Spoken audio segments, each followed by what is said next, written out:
My fellow Americans, I've been told to stay quiet. I've been told to sit down. I've even been told that my voice no longer matters.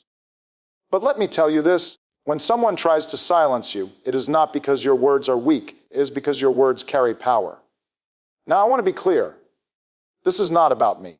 This is about us. This is about the soul of America. The question before us is simply, do we surrender to fear, anger, and division? Or do we choose hope, courage, and unity? Throughout our history, every attempt to silence voices of truth has only made them stronger. When Dr. King spoke of justice, he was threatened. When ordinary citizens marched for equality, they were pushed back. But time and time again, America rose. And so must we?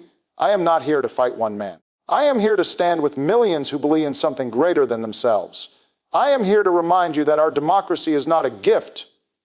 It is a responsibility, and it belongs to all of us. So tonight, let us make a choice, not the easy choice, not the comfortable choice, but the right choice. The choice to stand together, to lift one another, and to speak louder than any attempt to silence us. Because in the end, the future of America will not be written by those who seek to divide us. It will be written by all of us together. Yes, we can. Yes, we will. Attempts to silence truth only prove its power, because truth has a way of piercing through the noise, echoing in the hearts of people, and refusing to be buried no matter how hard others try. Throughout history, every attempt to quiet the voices of justice, every effort to suppress the cries of freedom, has only strengthened the resolve of those who carry the flame of what is right. When truth is attacked, it does not vanish. Instead, it grows stronger, it multiplies, and it inspires countless others to rise and carry it forward. Think about those who tried to silence leaders who spoke for justice. They tried to stop Abraham Lincoln, but his words still define freedom. They tried to silence Dr. Martin Luther King Jr., but his dream still guides generations. They tried to suppress the voices of women fighting for the right to vote. Yet today women stand tall in every field of leadership. The pattern is clear: truth cannot be chained. When someone attempts to bury it, they only plant the seed deeper into the soil of history, where it grows stronger roots and spreads even wider branches. Attempts to silence truth are born out of fear. Fear that the truth will expose lies. Fear that it will awaken people to demand more. Fear that power built on injustice will crumble under the weight of honesty. But fear cannot last forever, because hope is stronger than fear, and courage is stronger than silence. The power of truth lies not just in the words we speak, but in the courage to keep speaking them, even when faced with opposition. It lies in the millions of ordinary people who choose to stand firm, who refuse to be intimidated, who say, "I will not be quiet when justice calls me to speak." Every person who dares to tell the truth, even when it is unpopular, adds another unshakable stone to the foundation of freedom. Silencing truth might win for a day, or even a season, but never forever. History shows us that every silenced voice returns louder, carried by a movement, by a generation, by a nation that refuses to forget. The truth, once spoken, cannot be erased. It leaves an imprint on the human spirit that no threat, no intimidation, no attempt to erase it can ever remove. This is why those who fight for truth must never give in to despair. The struggle may be long, the obstacles many, but the outcome is certain. Truth does not bend, it does not break, and it does not fade. It only grows stronger with time. The louder the attempt to silence it, the deeper it resonates in the hearts of those who hear it. Attempts to silence truth only prove its power. They remind us that the truth matters, that it shakes the foundations of injustice, that it stirs the conscience of humanity. And so long as we have the courage to speak it, to defend it, and to live by it, truth will always rise, stronger than before, unstoppable and eternal. America's fight is not about one man, but about the nation's soul, because the destiny of this country has never rested in the hands of a single individual. It has always belonged to the people, the citizens who rise each day, who work, who dream, and who carry forward the promise of freedom. One man may seek power, one man may demand loyalty, one man may try to shape the story of this nation in his own image, but America's story is much bigger, much deeper, and much stronger than that.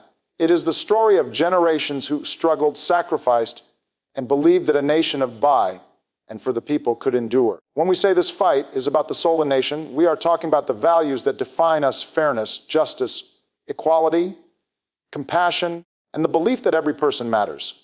These ideals are not bound to one leader or one moment. They are the very heart of America itself. To reduce this struggle to the rise or fall of one man is to forget that our founders declared independence not for a king or against a single ruler, but for the principle that power rests with the people. The question before us has always been, will we live up to those ideals, or will we allow fear and division to turn us away from them? The soul of America has been tested many times. It was tested when slavery tried to define who was worthy of freedom. It was tested when women were denied a voice in their own democracy. It was tested during wars abroad and battles for civil rights at home. And each time it was not one man who carried us through, but the courage of millions who refused to give up on the idea of America. That is what moves this nation forward. The danger of believing our future depends on one man is that it blinds us to our own responsibility. Democracy is not a spectator sport. It does not wait for a savior. It demands participation. It demands vigilance. It demands that ordinary citizens stand together and defend what is right. No matter how loud the voice of one individual, it cannot drown out the voices of millions who choose to speak with unity and purpose. America's soul is reflected in how we treat one another. Do we see our neighbor as an enemy, or do we see them as part of the same American family? Do we allow anger and resentment to divide us, or do we choose empathy and understanding to bring us closer? These choices, made by everyday people, are what determine the future of this nation far more than the decisions of any one leader. When history looks back on this moment, it will not measure us by the tweets or the speeches of one man. It will measure us by how we responded. Did we allow ourselves to be consumed by bitterness and division? Or did we rise above, choosing unity, courage, and justice? The soul of America is in the hands of its people. It is shaped by our choices, our voices, and our willingness to stand up for the promise that all are created equal. America's fight is not about one man, but about the nation's soul, and that soul will endure so long as we remember who we are, what we stand for, and why we must always move forward together. History shows that justice grows stronger when challenged, because every obstacle, every attempt to suppress it, has only made its roots deeper and its voice louder. Justice has never walked an easy road. It has always been tested by the weight of opposition, the resistance of those who benefit from inequality, and the fear of change. Yet time and time again, justice has proven to be unbreakable. When it is pushed down, it rises higher. When it is silenced, it speaks louder. When it is delayed, it does not disappear. It grows in urgency and strength until it can no longer be denied. Look at the long arc of human history, and you will see that progress was never handed down freely. Slavery did not end because it was convenient. It ended because countless men and women stood, fought, and believed in freedom, even when the odds were against them. The right for women to vote did not come without ridicule and resistance. Yet the voices of those who demanded equality could not be contained. The civil rights movement faced violence, jail cells, and hatred. But from that storm emerged laws and protections that reshaped a nation. Each challenge did not weaken justice. It strengthened it. It made the call for fairness resonate more powerfully across generations. The truth is, justice needs challenge. Without struggle, it remains an idea. With struggle, it becomes a movement. Opposition forces us to prove the depth of our convictions, to test whether we are willing to stand firm, to sacrifice, and to endure. Those who oppose justice often believe they can scare it into silence, but history shows they only awaken a greater determination. Every barrier torn down, every battle won, becomes a reminder that justice is not fragile. It is resilient, forged in the fires of adversity. Justice grows stronger because it belongs to the people. It cannot be owned by rulers or controlled by institutions alone. It lives in the hearts of those who know what it feels like to be denied and who refuse to let that denial stand for the next generation. It thrives when ordinary citizens link arms and say, enough is enough. And when those moments come, when people rise in courage despite the risk, justice becomes unstoppable. Even today, challenges to justice continue. There are still those who try to deny equal rights, who try to weaken democracy, who try to divide people by race, religion, or class. Yet each attempt only sparks new voices, new leaders, new movements. Each injustice becomes a lesson, teaching future generations to fight harder and stand taller. That is why, despite all the darkness, progress continues. It is slower than we wish, more painful than we expect, but it is steady and undeniable. The lesson of history is clear: justice does not shrink in the face of opposition.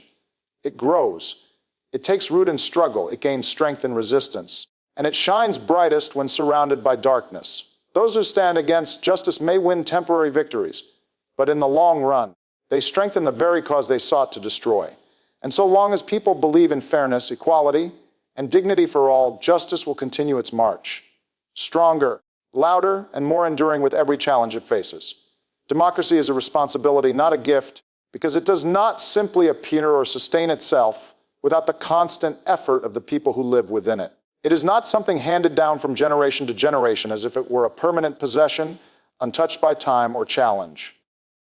Democracy must be earned, defended, and renewed by every generation that benefits from it. To see it only as a gift is to take it for granted, to assume it will remain intact without our care. But history has shown that when people grow complacent, when they forget their duty to protect the freedoms they cherish, democracy begins to erode. Democracy is built on participation. It requires the voices of citizens, the courage to speak out, and the willingness to show up, not just on election day, but in everyday life. It asks each of us to see ourselves not only as individuals, but as part of a greater whole. The strength of a democracy is not found in its leaders alone, but in the millions of ordinary people who take their responsibility seriously, those who vote, those who volunteer, those who stand up for justice even when it is difficult. Without that active involvement, democracy becomes an empty shell, vulnerable to corruption, division, and abuse. It is also important to remember that democracy demands sacrifice. It requires patience when debates stretch long, humility when our side does not win, and respect for the rule of law even when it challenges our desires. Responsibility means recognizing that freedom comes with obligations. To protect the rights of others, to ensure fairness, and to treat our neighbors with dignity even when we disagree. These responsibilities may feel heavy, but they are what keep democracy alive and real. Throughout history, people have fought and died for the chance to live under a system where their voice mattered. They marched in the streets, they endured prison cells, they crossed oceans and borders for the hope of freedom. To call democracy a gift is to forget their sacrifice. It is not a present wrapped neatly for us to enjoy, and is the outcome a struggle, and it survives only when we continue that struggle in our time. When citizens grow silent, when they assume someone else will take responsibility, democracy falters. When citizens stand up, democracy flourishes. The responsibility of democracy also lies in protecting it for the future. Every generation must ask, what are we doing to make this nation stronger, fairer, and more inclusive for those who come after us? That means teaching the value of truth, demanding accountability from leaders, and ensuring that power never belongs to one person, but always remains in the hands of the people. Responsibility means not only guarding our own rights, but ensuring that those who are most vulnerable are not left behind. Democracy is fragile when neglected, but unbreakable when nurtured. Its strength lies not in perfection, but in the constant effort of citizens to push it closer to its ideals. When people understand it as a responsibility, they treat it with care, they protect it from threats, and they pass it forward stronger than they received it. That is how democracy endures, not as a gift that can be taken for granted, but as a duty that must always be embraced with vigilance and courage. Unity and collective courage will shape America's future, because the greatness of this nation has never been measured by the power of one person, but by the strength of many standing together. Throughout our history, America has faced storms that seemed too fierce to endure, wars that tore us apart, injustices that denied freedom to millions, crises that tested our spirit, but in each of those moments, it was unity and courage that carried us forward. Not the kind of unity that demands we all think the same or look the same, but the unity that comes from recognizing a shared destiny, a common purpose, and a belief that together we are stronger than any force that seeks to divide us. Courage alone can be powerful, but when courage is shared collectively, when it becomes the heartbeat of a people, it transforms nations. It is one thing for one voice to cry out for justice, but when millions join that cry, it becomes a movement. It is one thing for one person to demand fairness, but when communities rise together, fairness becomes inevitable. The courage of individuals matters deeply, yet the courage of a united people is unstoppable. That is the lesson America has shown time and again. Consider the chapters of our history where unity and collective courage defined who we became. During the Revolution, farmers, merchants, and ordinary citizens banded together against an empire far more powerful than themselves. They faced not only the threat of defeat, but the possibility of losing everything they had. Yet their courage was not theirs alone. It was shared, fueled by the belief that their children deserved freedom. That unity gave birth to a nation. Years later, when slavery threatened to tear this country apart, It was the collective courage of abolitionists, soldiers, and those who escaped bondage that turned the tide toward freedom. One man's bravery could inspire, but the united courage of thousands broke the chains of millions. The same spirit carried through the struggles of women demanding the right to vote, workers demanding fair wages, and citizens demanding civil rights. These were not solitary fights, though each movement began with individuals who dared to speak up. They became victories because people stood shoulder to shoulder, refusing to surrender. They faced ridicule, violence, and oppression. But together they grew stronger. That is the enduring truth. Unity does not erase hardship, but it makes hardship bearable and transforms it into progress. Today, America faces challenges of a different kind, but no less daunting. Division has deepened, distrust has grown, anger often shouts louder than understanding. It is easy in such a climate to retreat into isolation, to see neighbors as strangers, or even as enemies. But if we give in to that temptation, we forget what has always defined this nation. Our strength has never been built on uniformity. It has been built on diversity woven together by unity. That means choosing to listen when it is easier to argue, choosing to stand together when it is easier to stand apart, and choosing to hope when it is easier to fear. Unity does not mean ignoring differences. It does not mean pretending injustices do not exist. Unity requires honesty. It asks us to face the truth of our failings, to acknowledge the wounds in our society, and to work together to heal them. It is not the absence of struggle, but the decision to struggle together. Courage plays its role here because it takes courage to admit we are wrong, courage to extend a hand to someone we disagree with, courage to believe that a future of fairness is possible when cynicism tells us it is not. Without courage, unity is fragile. With courage, unity becomes unbreakable. The future of America depends not on whether we avoid challenges, but on whether we face them together. Climate change, inequality, threats to democracy, and the forces of division. None of these can be solved by one group alone. They require collective courage, a willingness to sacrifice for the good of others, a commitment to stand together even when the path is hard. When citizens act not only for themselves but for their neighbors, when leaders think not only of power but of service, when communities come together across divides of race, religion, and class, then America moves closer to its highest ideals. It is important to remember that unity is not passive. It is not waiting for someone else to bring us together. It is a choice each of us makes daily. It is the parent teaching their child to respect others, the worker standing up for fairness, the young person marching for change, the voter showing up on election day. Every act of courage, when joined with others, becomes part of a collective force that shapes the nation. We cannot wait for unity to fall from the sky. It must be built, nurtured, and lived. The stakes are high because disunity has a cost. When we turn against one another, we weaken our democracy. When we allow fear to guide us, we abandon hope. When we see fellow citizens as adversaries, we lose sight of the larger picture, that we all want to leave behind a country worthy of our children. But unity anchored in courage reverses that trend. It transforms fear into resilience, division into cooperation, and despair into progress. History teaches us that every generation is called to decide how it will shape the future. Some chose fear, and their progress was stalled. Others chose unity and courage, and they pushed America closer to its promise. This generation faces the same choice. Will we be remembered as people who allowed anger to pull us apart, or as people who stood together, bravely, to build a more perfect union? The answer will not come from one leader or one institution. It will come from all of us. Unity and collective courage will shape America's future because when people stand as one, there is no challenge too great, no obstacle too high, no darkness too deep. Our past has proven it, our present demands it, and our future depends on it. This is the path forward, not division, not silence, not fear, but the shared courage of millions who believe that together, we can create a nation worthy of its highest ideals. And if we choose that path, then America's future will not only endure, it will shine brighter than ever before.